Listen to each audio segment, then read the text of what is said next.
Hello guys, ಎಲ್ಲರೂ ಹೇಗಿದ್ದೀರಾ? ಎಲ್ಲರೂ ಚೆನ್ನಾಗಿದ್ದೀರಾ ಅನ್ಕೊತಾ ಇದ್ದೀನಿ. ಹ್ಯಾಪಿ ದೀಪಾವಳಿ. ಎಲ್ಲರಿಗೂ ದೀಪಾವಳಿ ಹಬ್ಬದ ಆರ್ಥಿಕ ಶುಭಾಶಯಗಳು. ಸೊ ಗಾಯ್ಸ್, ನಾವು ಇವತ್ತು ಊರಿಗೆ ಬಂದಿದ್ದೀರಿ. ನೆನ್ನೆ ರಾತ್ರಿ ಒಂದು ಈವ್ನಿಂಗು ನೈಟ್ ಆಗೋಯ್ತು ಅಪ್ರಾಕ್ಸಿಮೇಟು. ಸೊ ಎನಿವೆ 2 ಅವರ್ಸ್ ಅಷ್ಟೇ ಜರ್ನಿ ಆಗಿದ್ದು. ನೀವು ನಂಬ್ತಿರೋ ಬಿಡ್ತಿರೋ, ಈವನ್ ಹತ್ರ 150 ಕಿಲೋಮೀಟರ್ಸ್ ಇದೆ ಬೆಂಗಳೂರಿಂದ ನಮ್ಮ ಊರಿಗೆ.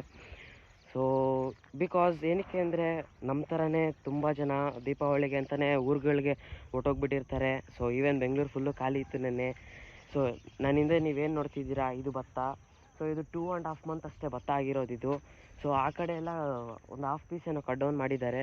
ಬಿಕಾಸ್ ಇದಕ್ಕಿಂತ ಮುಂಚೆನೇ ಅದು ಹಾಕ್ಬಿಟ್ಟಿದ್ರು. ಸೊ ಅದು 3 ಮಂತ್ಸ್ ಆಗಿದೆ ಬೆಳೆ ಬಂದಿದೆ ಅಂದ್ಬಿಟ್ಟು ಅದನ್ನು ಕಟ್ ಡೌನ್ ಮಾಡಿದ್ದಾರೆ.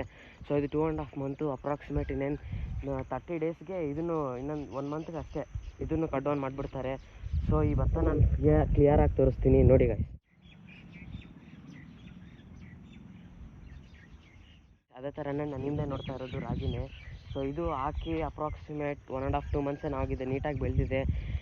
ಮೇ ಬಿ ಇನ್ನೊಂದು 1 ಮಂತ್ 1.5 ಮಂತಲ್ಲಿ ಇದನ್ನು ಕಟ್ ಡೌನ್ ಮಾಡ್ತಾರೆ. ಸೊ ಈ ಲಾಸ್ಟಿಂದ ಆ ಲಾಸ್ಟ್ವರೆಗೂ ರಾಗಿನೇ ಇದೆ. ಆಮೇಲೆ ಈ ಲಾಸ್ಟಿಂದ ಆ ಲಾಸ್ಟ್ವರೆಗೂ ಬರೀ ಭತ್ತನೇ ಇದೆ. ಆ ಕಡೆ ಒಂದು ಹಾಫು ನಾನು ಹೇಳಿದ್ನಲ್ಲ ಕಟ್ ಡೌನ್ ಮಾಡಿದ್ದಾರೆ ಅಂತ. ಸೊ ಗಾಯ್ಸ್, ನೀವು ನಾನು ಹಿಂದೆಲ್ಲ ನೋಡ್ತಾ ಇರ್ಬೋದು, ವೆದರ್ ಆಗಲಿ ಅಥವಾ ನೇಚರ್ ಆಗಲಿ. ನಿಜ ಹೇಳ್ತಾ ಇದ್ದೀನಿ, ನಾನು ನಿಮ್ಗೆ ಹೇಳೋಕ್ಕಾಗಲ್ಲ, ಅಷ್ಟು ಚೆನ್ನಾಗಿದೆ. ಈವನ್ ಕ್ಯಾಮ್ರಲ್ಲೂ ಚೆನ್ನಾಗಿ ಬರ್ತಾಯಿಲ್ಲ ಕ್ಲಾರಿಟಿ. ಈವನ್ ಮಳೆನೂ ಬೀಳ್ತಾ ಇದೆ, ಹನಿ ಸಖತ್ತಾಗಿದೆ ಗಾಯ್ಸ್. ಪ್ರಾಮಿಸ್ ಆಗಿ ಹೇಳ್ತಾ ಇದ್ದೀನಿ, ತುಂಬ ಚೆನ್ನಾಗಿದೆ. ಕಣ್ಣಿಗೆ ವ್ಯೂ ಎಲ್ಲ ಫುಲ್ಲು ಗ್ರೀನು ಬ್ರೈಟ್ ಆಗಿದೆ ಗಾಯ್ಸ್, ಹೇಳಬೇಕು ಅಂದರೆ. ಸೊ ತೋರಿಸ್ತೀನಿ ನಿಮಗೂ.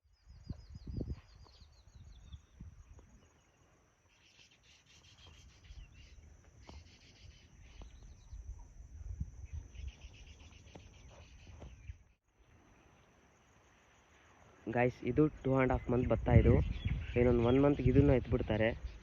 ಸೊ ಈ ಕಡೆ ನೀವು ನೋಡ್ತಾ ಇರೋದು ರಾಗಿ.